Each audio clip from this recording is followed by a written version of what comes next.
Jakobsspiller.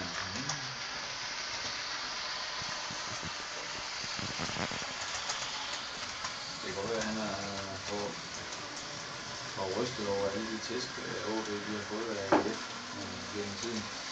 Det er så nok, jeg ved ikke om det er det, men det er fordi, på et eller andet tidspunkt, så snakker om overfor, sådan nogle OJO-overfor,